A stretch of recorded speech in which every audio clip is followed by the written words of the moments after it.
இப்போ TTF final results படி Ryan வந்து 21 பாயிண்ட்ஸ் எடுத்திருக்காரு, முத்துக்குமரன் 19 பாயிண்ட்ஸ் எடுத்திருக்காரு. ஸோ இதில் நான் 2 விஷயத்த சொல்லணும்னு ஆசைப்படுறேன். ஒன்று வந்து பார்த்தீங்கன்னா, ரயன் வந்து அந்த ஜாரை தொட்டார். அவர் 4 பாயிண்ட்ஸுக்கு எலிஜிபிலிட்டி கிடையாது. அது வந்து அவர் கண்டிப்பாக எலிஜிபிளே கிடையாது. அண்ட் ஆல்சோ அதில் முத்துக்கு ஒரு இது நடந்தது. ஏன்னா முதல்லையே அவர் வின் பண்ணியிருப்பார். பிக் பாஸ் வந்து அதை கேன்சல் பண்ணிவிட்டு ரீமேட்ச் வச்சுருந்துருப்பார். ஸோ ரீமேட்ச்லேயே முத்து வின் பண்ணனால பிக் பாஸுக்கு மூஞ்சி எங்கே கொண்டு வைக்கன்னு தெரியாமல் பிக் பாஸும் விட்டுருப்பார்.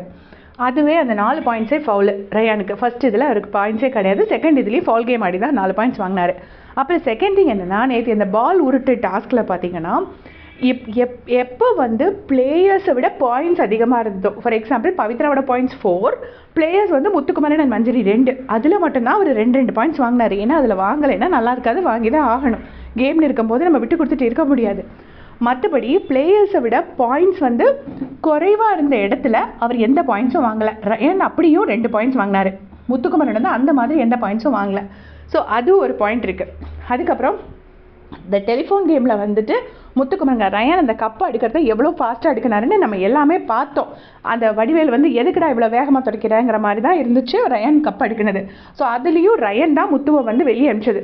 இப்போது நீங்கள் வெளியே அனுப்பிச்சதை நான் சொல்லலை. பெல் அடித்து கேம் அடித்து அந்த ஃபோட்டோ எரிச்சு வெளியே அனுப்பிச்சிங்க, நான் அதை நான் சொல்லலை.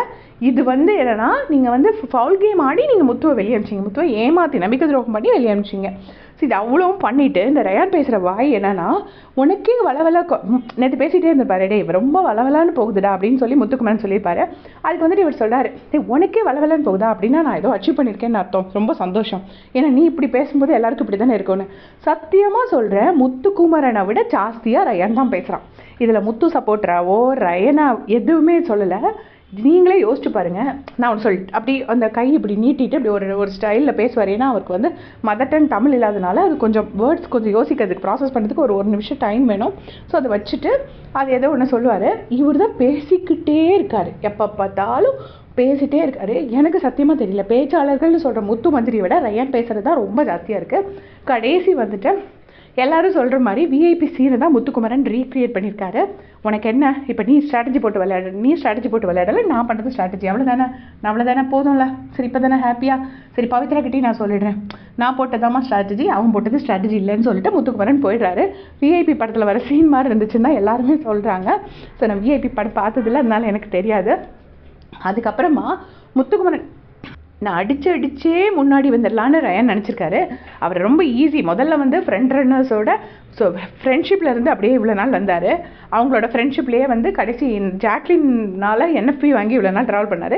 இப்போ இன்னொரு ஃப்ரெண்ட் ரன்னரை எதிர்த்து அதை மட்டுமே வச்சு போகலான்னு. சரி, அது ஓகே, அது அவரோட ஸ்ட்ராட்டஜி, எதை என்ன வேணால் பண்ணலாம். இருந்தாலும் ரொம்ப இரிட்டேட்டிங்காக இருக்குது. இப்போ ஒரு டிடிஎஃப் வின் பண்ணிவிட்டு இப்போ ஒரு 2 வீக்ஸ் பேசுவார்.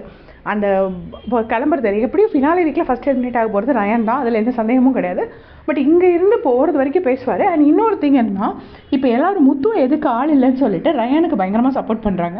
ஸோ இங்கே முழிச்சுக்க வேண்டியது யார் அப்படின்னா, எனக்கு தெரிஞ்சு சௌந்தர்யாவும் ஜாக்லின் ஃபேன்ஸும் தான் முழிச்சுக்கணும். ஏன்னா அவங்க 2 பேரும் ஏதோ ஒரு வகையில் பயங்கர உழைப்பு போட்டிருக்காங்க. சௌந்தர்யா வந்து ஏதோ ஒன்று பண்ணி நிறைய கண்டென்ட் கொடுத்துருக்காங்க. ஜாக்லின் வந்து நிறைய ஃபுல்லாக ஒர்க் பண்ணியிருக்காங்க. ஸோ இவங்க 2 பேரோட ஃபேன்ஸ் தான் முழிச்சுக்கணும் அப்படின்னு நான் நினைக்கிறேன். இல்லைன்னா அவங்க ரன்னர் சான்ஸ் வந்து ரயானுக்கு போகிறதுக்கு சான்சஸ் இருக்குது. அந்தளவுக்கு ரயானுக்கு ஹைப் கொடுத்துட்ருக்காங்க சோஷியல் மீடியாவில். உங்களுடைய கமெண்ட் சொல்லுங்கள். முத்து ஜாஸ்தி பேசுவாரா ரயன் ஜாஸ்தி பேசுவாரான்னு கண்டிப்பாக கமெண்ட்ஸில் சொல்லிட்டு போங்க. தேங்க்ஸ் ஃபார் வாட்சிங்.